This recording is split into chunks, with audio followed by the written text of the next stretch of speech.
Halo Sobat BUMN, Assalamualaikum warahmatullahi wabarakatuh. Video kali ini sama-sama kita akan membahas materi-materi soal untuk latihan kita menghadapi tes BUMN di tahun 2025.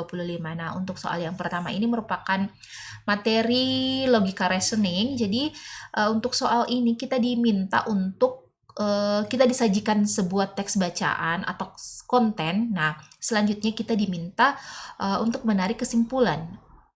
Apakah kesimpulan tersebut benar, salah, atau tidak dapat disimpulkan? Baik, kita baca dulu. SD Tunas Bangsa adalah salah satu sekolah penerima program makan siang bergizi gratis. Program pemerintah ini diklaim akan meningkatkan gizi siswa dan membantu keluarga yang memiliki keterbatasan ekonomi. Bukan hanya SD Tunas Bangsa, program ini diberikan kepada sekolah yang memenuhi kriteria tertentu. Diketahui juga bahwa jadwal belajar mengajar di sekolah SD Tunas Bangsa adalah Senin sampai Sabtu. SD Tunas Bangsa memiliki tingkat absensi tinggi karena kekurangan gizi. Untuk anak kelas 1 dan 2 akan diberikan pada pukul 8 pagi, jam 9.30 pagi adalah jadwal makan siang untuk kelas 3 sampai 6. Anggaran makan siang bergizi sepenuhnya berasal dari pemerintah daerah. Total anggaran yang dikeluarkan pemerintah untuk SD Tunas Bangsa adalah 30 juta per minggu. Dalam satu hari akan tersedia 300 porsi makan siang. Oke, untuk soal yang pertama, simpulannya adalah sekolah penerima program makan siang bergizi gratis memiliki siswa yang berasal dari keluarga dengan keterbatasan ekonomi. Nah, kita perhatikan di teks di sini dijelaskan bahwa program pemerintah ini diklaim akan meningkatkan gizi siswa dan membantu keluarga yang memiliki keterbatasan ekonomi. Program ini diberikan pada sekolah yang memiliki kriteria tertentu. Oke, di sini teman-teman, walaupun tidak secara jelas diterangkan bahwa sekolah penerima program makan siang gratis memiliki siswa yang berasal dari keluarga dengan keterbatasan ekonomi. Nah, di teks ini tidak dijelaskan secara jelas ya, diterangkan secara jelas, hanya menyiratkan bahwa program ini itu adalah untuk membantu keluarga yang memiliki keterbatasan ekonomi. Nah, berarti kita bisa menarik kesimpulan bahwa sekolah ini pasti memiliki siswa yang memiliki keterbatasan ekonomi, teman-teman, karena di sini intinya adalah untuk program ini dibuat untuk membantu keluarga yang memiliki keterbatasan ekonomi. Ya, jadi secara tersirat meskipun tidak dijelaskan secara jelas bahwa siswa sekolah itu memiliki siswa yang berasal dari keterbatasan ekonomi, tapi kita melihat tujuan dari program ini adalah untuk membantu keluarga yang memiliki keterbatasan ekonomi. Otomatis kita bisa menarik kesimpulan bahwa sekolah tersebut pasti memiliki siswa yang memiliki keterbatasan ekonomi. Maka simpulan ini adalah simpulan benar di opsi jawaban B. Oke, semoga dipahami ya. Kita next ke soal nomor 2. Oke, kita bahas untuk soal yang kedua. Masih dengan konten soal yang sama, teman-teman, program makan siang bergizi gratis. Kita langsung lihat soalnya yang merupakan kesimpulan yang diminta untuk kita cari kebenaran atau salah atau malah tidak dapat disimpulkan. Baik, di sini jika setiap sekolah mendapat dana yang sama, maka setiap sekolah menerima lebih dari 120 juta setiap bulannya. Oke, kita cari pada teks yang berhubungan dengan angka ini ya, teman-teman. Nah, pada poin 6 di sini dikatakan bahwa total anggaran yang dikeluarkan pemerintah untuk SD Tunas Bangsa adalah 30 juta per minggu. Nah, di sini jika setiap sekolah mendapat dana yang sama, maka setiap sekolah menerima lebih dari 120 juta per bulan. Kalau hitungannya 30 juta per minggu, teman-teman, satu bulan kan itu 4 minggu. Nah, kalau 30, selanjutnya 30 ini kita kali 4, itu adalah 120 juta. Nah, karena di sini fokusnya adalah menerima lebih dari 120. Nah, berarti jawaban ini salah. Kenapa? Karena ini sudah jelas bahwa kalau satu bulan 4 minggu, 4 kali 30 jadi 120 juta. Jadi itu tidak lebih dari 120 juta. Maka simpulannya adalah salah. Oke, dipahami ya? Kita ke soal nomor 3.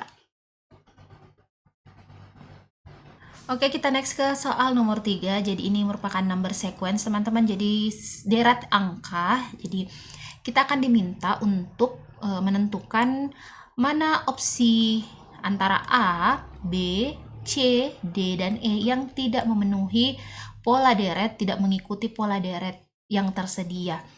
Nah, caranya kita selesaikan dulu angka. Nah, di antara 5 ini ya teman-teman yang berada di dalam garis ini, salah satunya itu ada yang salah, yang tidak mengikuti teman-teman. Sedangkan angka yang di luar ini yang bertebal ini sudah pasti benar teman-teman. Jadi kita akan menemukan jawaban dari angka yang ada di sini. Jadi sebelah kiri dan sebelah kanan. Oke, jadi caranya adalah kita cari dulu, kita cari polanya. 8 ke 12. Oke, kita coba ya teman-teman. 8 ke 12 ini adalah ditambah 4. 12 ke 18 ini ditambah 6. 18 ke 20 ini ditambah 2. 20 ke 24 ini ditambah 4. 24 ke 28 ini ditambah 4 juga teman-teman. Nah, kita lihat polanya. Di sini 4, 6, 2, 4, 4. Nah, coba kalau kita ubah ini jadi 4 teman-teman. Ini kan harus sama, jadi ini harusnya juga ditambah 4 ya. Jadi kalau 12 ditambah 4 itu adalah 16, di sini adalah 16. Kemudian 16 ditambah 4 itu adalah 20, berarti benar. Nah, berarti angka yang tidak memenuhi itu adalah di B, teman-teman, 18. Harusnya di sini 16 supaya dia mengikuti polanya ya. Jadi plus 4 semuanya. Oke.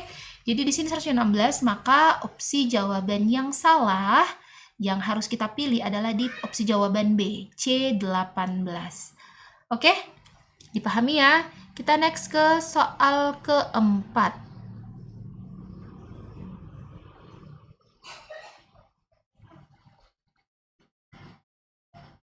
Oke, masih number sequence, teman-teman. Di sini kita akan kembali mencari.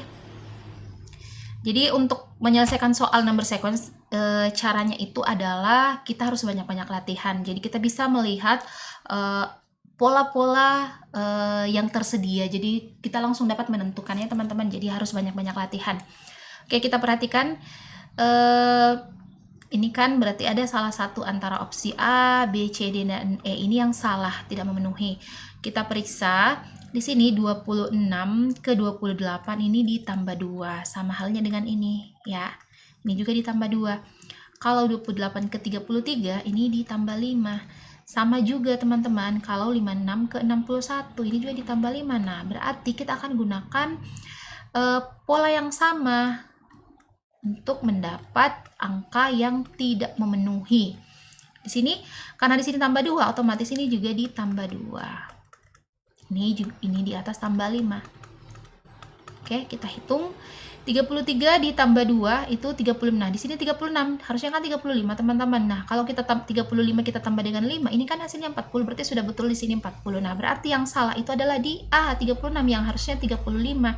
Kita cek opsinya, yang A, berarti opsi jawaban C, A36.